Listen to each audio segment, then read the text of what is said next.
आज मुझे एक संत की भी याद आती है।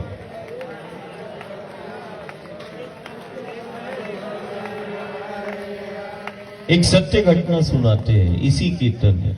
नर्मदा के पथ पर तो संत मूर्तियां बहुत है। ये करीबन 25 वर्ष से ज्यादा हो गया होगा, 3 दशक मान लो। कौन सा वर्ष चल रहा है? 25 है ना? हाँ, 25-30 वर्ष हो गए। एक महात्मा गांव में आता है और वो एक बालक को देखता है। बालक को देखकर वो मोहित हो जाता है। संत मूर्ति आती है और वो बालक को देख के मोहित हो जाता है। वो अपने कमंडल से जल हाथ में लेता है और बोलता है कि नहीं, तुम मेरे संकल्प में सहायक हो जाओ, मैं यहां कुछ करना चाहता हूं।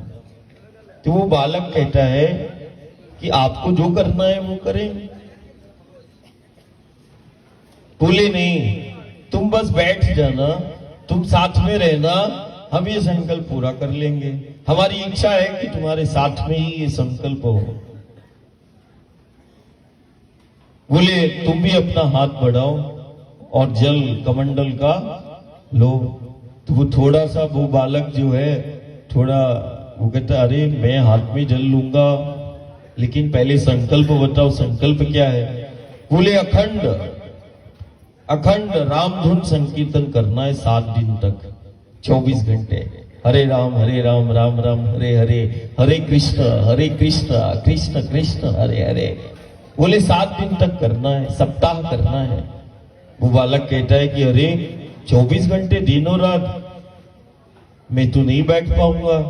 बोले कि नहीं, तुम बस आते रहना, मेरी इच्छा है कि यहां 7 दिन तक।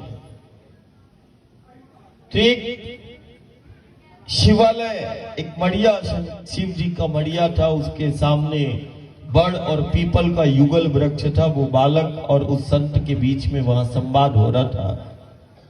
कभी बालक भी उस संत को देखे, अब वो अड़ ही गए, जिद ही गए, नहीं हम तो यहीं करेंगे, 7 दिन तक रामधुन संकीर्तन करेंगे।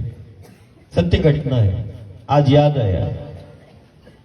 तो बोले ठीक है, बालक बोलते ठीक है, आपका संकल्प है, यदि हमारे बैठने से हम आते रहेंगे, लेकिन हम 24 घंटे नहीं बैठेंगे, हम आते रहेंगे।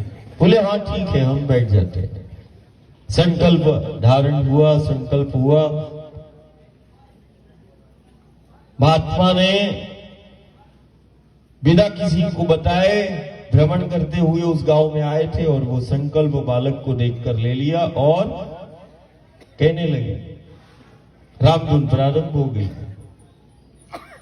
कुछ समय तक तो 1 घंटे 2 घंटे बैठे और फिर वो बालक चला जाए। बालक जब घर जाए तो बस वो महात्मा की छवि दिखे और वो बोलते हुए बोल, हरे राम राम राम हरे हरे, हरे कृष्ण कृष्ण कृष्ण हरे हरे।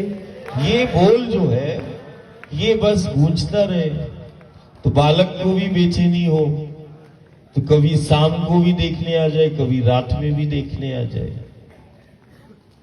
ऐसा एक दिन हो गया। फिर आसपास के धीरे धीरे कुछ घर परिवारों को पता चला कोई महात्मा रामधुन संकीर्तन में बैठे हैं, तो 2 लोग 4 लोग बैठना चालू कर दिए।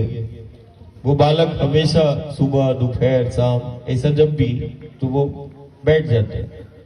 ऐसा 1 दिन हो गया, 2 दिन हो गया, 3 दिन हो गया। धीरे धीरे घर परिवारों को, गांव को पता चलता है, वो धीरे धीरे उससे जुड़ जाता है। रात में भी, दिन में भी, दोपहर में भी वो बालक देखता है कि हाँ अब तो परिवार बैठने लगा है, तो वो थोड़ा सा निश्चिंत हो जाता है। जब 4 दिन होते 5वां दिन आता है तो वो बालक वहां रात में रुक जाता है। रात में जब वो रुकता है और उस रात में रुका जिस रात में सिर्फ महात्मा और कोई भी साथ देने के लिए तैयार नहीं, कोई भी नहीं आया। आज तो केवल महात्मा जी है। और उनका एक जहां वो रुकते थे तो वो अपना चाय आय का प्रसादी किया करते थे, तो वो मुझे इशारे से उन्होंने बालक को इशारे से बोला, हरे राम राम राम। अब कारण दोनों ही थे, अखंड है। अब वो जा नहीं सकते थे, चाय बनाना था तो वो बालक चाय बनाता, चाय बना के लेके आता और फिर इसके बाद जब उनको पीना होता तो वो बालक भी बोलता हरे, चाय लेके हाथ में चाय लेके बोलता हरे राम राम राम हरे हरे, हरे कृष्ण कृष्ण कृष्ण हरे। ऐसे इशारे से बोलता, कारण अखंड चल रहा है। तो महात्मा जी भी समझ जाते कि अच्छा बालक चाय बना के ले आया, अब हम चाय की प्रसादी करेंगे जब तक ये बालक राम धुन करेगा। ऐसे 7 दिन तक वो महात्मा वहां अखंड नाम स्मरण करते रहे और नाम स्मरण करने के बाद वो पुनः नर्मदा के तट पर आ गए। कुछ वर्षों के बाद वो बालक फिर नर्मदा के पथ पर आता है गांव से और फिर वो मां नर्मदा के पथ का पथिक बन जाता है। पता है वो बालक कौन है? जो तू देख रहा है वही है ना? यही है। तो मुझे आज दगड़ू महाराज जी का याद आ गया, उस संत मूर्ति का भी, कि वो 7 दिन हम 30 वर्ष पहले हम एक बड़ और पीपल के वृक्ष में वो महात्मा मोहित हुए तो मैं वहां रुका उस गांव में, जिस गांव से मैं निकला और 7 दिन तक किया। असाधारण है, नाम स्मरण है। आज ध्यान आया वो 30 वर्ष पुराना वो सत्य घटना। आज भी कभी कभी हम बोलते कि नहीं, तब हम घर परिवार को बताते कि नहीं देखो ये नाम स्मरण सत्य की आराधना है, सत्य की उपासना है।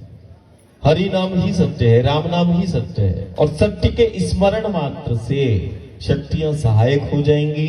बारंबार यदि सत्य का स्मरण किया जाए तो वो शक्ति को प्रकट कर लेता है और वही सत्य का स्मरण जो है देवत्व को प्रकट कर लेगा, जीवन को दिशा दे देगा। इसीलिए हर स्थिति परिस्थिति में इस कलिकाल में यदि अमोघ अकाट्य साधना है तो वो नाम स्मरण है, वो करते रहना है। एक नाम स्मरण की महिमा है।